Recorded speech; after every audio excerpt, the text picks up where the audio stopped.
Guys, it's Elizabeth, Finding Elizabeth, and it's December 14th, 2015. This is my week 87 post-op vertical sleeve gastrectomy update. How is everybody? Are you ready for Christmas? I'm not. I have not. Well, maybe a few presents I bought, but not much. No tree. Not ready. Ordered my holiday cards, so hopefully we'll get those on Wednesday and get those out. But yeah. Not totally into the holiday season this year. I just feel like there's too many other things going on. So anyway, the stats, and not a good week, just saying. My stats are my highest weight was 402 pounds in January of 2014. I had vertical sleeve gastrectomy on April 14th, 2014. My weight was 360.6 pounds. My weight last week was 204 pounds. My weight this week is 206.4 pounds, and I do not know what the hell that's about. Well, maybe a little bit. But anyway, so that's up 2.4 pounds since last week. Over the last 12 months, I'm down 38.2 pounds. But over the last 4 weeks, guess what? I am up 6 pounds. So that is a big, not good, no slap in the face. But it's my own doing. I really do think, particularly based on this last week where, my food was relatively okay. I got my exercise in that I said I would do. I had committed to exercising 3 days a week. I exercised 4. I did not. My other commitment was to get 64 ounces of water every day, which I did not do. I did it maybe 3 out of 7 days, so back on track with that. Here, let me have a sip, because this is only my second bottle. But it's alcohol. It has to be water retention from alcohol, because I'm not drinking enough calories from it. But it's also, that's really bumping up my carbs. So yeah, time to get serious. I do not gain 6 pounds in a month. No. So still going to be pushing for, with much more vengeance, the idea of getting back to Wonderland, starting 2016 in Wonderland. Interesting thing I noticed that just ties on to last week's video. I think last week I had mentioned what Lindsay had said to me about using alcohol as sort of a coping mechanism when I started dating again. Well, guess what? A month ago, that was the first time I met him. I had been talking to him for a while, but a month ago was the first time I met a guy that I'm seeing that I really like a lot. But so that was interesting. He was like, oh, that was 4 weeks ago, and oh, I've gained 6 pounds since then, and oh, that is not good. So anyway, on it, I'm not going to talk too much about it because it depresses me. I see it. I've been a little, not on track, and it's just time to get back on track. So that's where we are.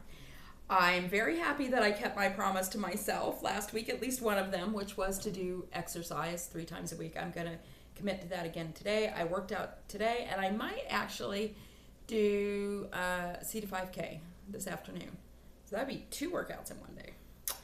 And my water. I have to get my water in because I do actually think that that's a big part of this, is going from drinking 80 ounces of water a day to over the last month not really doing that. Yes, Pete, I know. I have to drink my water. I'm drinking my water. Okay, so this video is probably going to be really long because I'm doing a Q&A video. I've never done a Q&A video. And I got a lot of really great questions. They're in no particular order other than where I pulled them from and when. So some of them were on YouTube, some of them were on Facebook, and let's go. So Blazin's Amazing question is, what would you say to someone that's on the fence about weight loss surgery? Don't be. Best thing I ever did. I actually have a video, and I'll put a link to it below, that I did on the ways that I tried to talk myself out of weight loss surgery for probably 20 years, because the first time I went for a consult, my son was a baby, and he's 19 now. So yeah, I would say it's the best thing that I've ever done. You do have to be committed to life changes. It is not a magic pill. But it gives, at least for me, speaking for myself, it gave me that extra tool that I needed to jump over those humps that I never would have gotten to without it. Okay, and fun questions. Name your favorite song for when you're happy, sad, and angry. I don't know. I'm so not good at songs. I'm going to think of ones that I just thought of lately. Happy, I love the song Free Fallin' by Tom Petty. Sad, and we were just listening to this song last night. It doesn't make me sad, but it's just kind of, I don't know. That song Old Lang Syne by Dan Fogelberg, and I'm old, so these are probably ones that you guys have never heard of. Angry, I like some reggae when I'm angry, some Bob Marley, different things. Okay. What's my favorite smell in the whole world?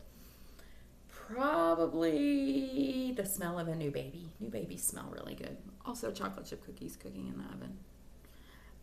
And what is the nastiest thing I ever ate? Probably Isopure. That shit is nasty. I thought pre-op, that's what they told us we would have to drink to get the amount of protein in that we needed. The clear Isopure. That stuff is nasty. So I guess I drank that. I didn't eat it, but I probably should have thought about these more. I did read them when they came in, but how long was your longest stall? Well, and how did you break it? Well, here's the thing. I didn't really ever have a stall. I may have I think like the dreaded 3-week stall, I think for me was like going from losing 8 pounds in a week to losing 1.5 pounds. I never really stalled. What I'm in right now, October 12th, I hit Wonderland and I am 206 pounds today.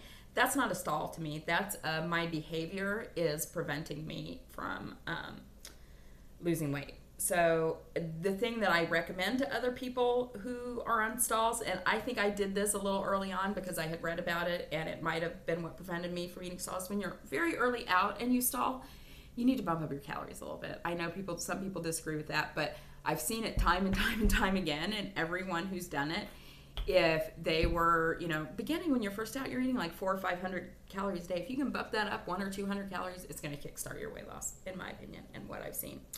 And did I say this was from Cassie Renee? Okay. She says, going out to eat is so depressing for her. She had VSG on June 1st. Does it get better with time? She's saying, I'm declining offers just so I don't have to think about it.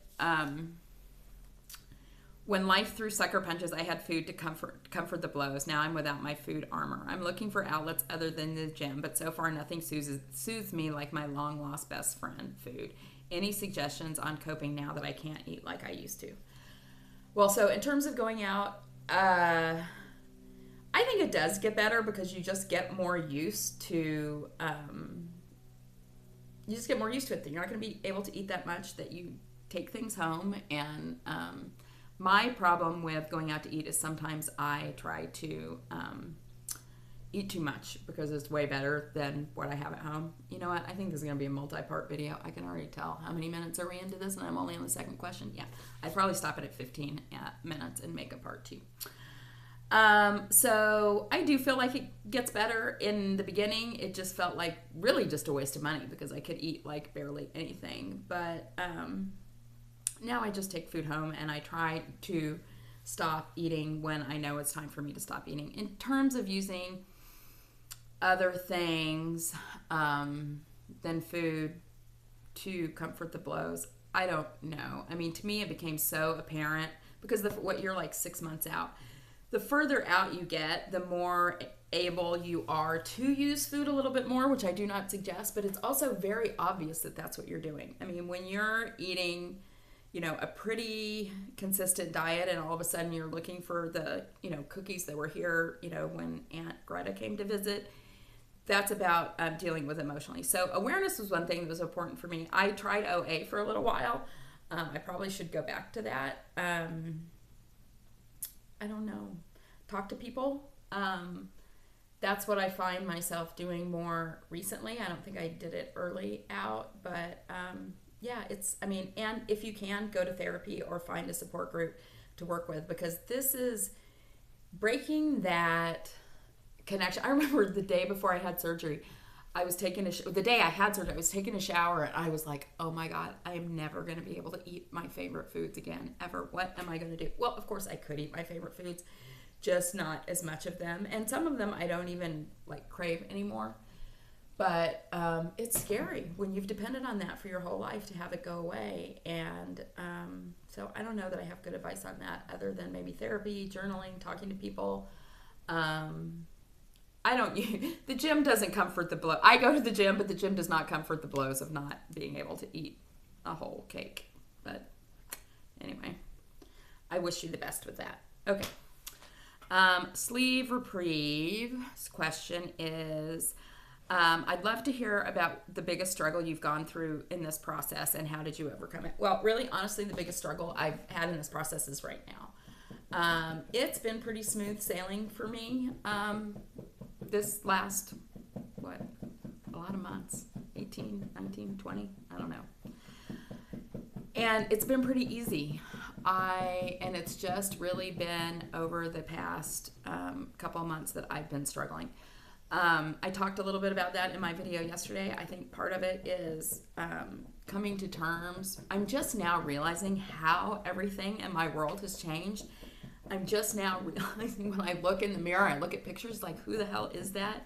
And every single part of my life has changed. All in positive ways, but that's a little bit of a mind fuck sometimes. So my struggle now has been once I started to really engage in a social life, and it's been a little hard to get back on track. So I have been drinking too much. I have been not tracking. I have been not eating on a consistent schedule. And I really am here saying it to everybody, committing myself to do my best to get to Wonderland by the first of the year. I can't, you can't control everything that happens on the scale, but there are things that I can control that I am not controlling. So that's been the biggest struggle for me is this last few months when I've gotten to a weight that I'm really comfortable at. It's certainly not my goal weight, but it's a weight where I feel like I look good, I feel good, I'm physically active, and I have friends, and I like to engage with them socially in a way that I never did before. And doing that and maintaining the focus on weight loss has been tough for me. So that's my biggest struggle so far. RNY Jody asks, how long was it for you before it didn't feel like you would die while exercising? I was thinking about this, and I think I started working out 6 weeks post-op with my trainer, Brandon, strength training. And I think it was probably December. So probably 6 months of consistent 3 times a week workouts before I felt like I wasn't going to die. And sometimes I still do feel like today I sort of felt like I was going to die. It was really hard this morning. She asked, did you have any other problems like back, knees, hips? And if so, has it gotten better?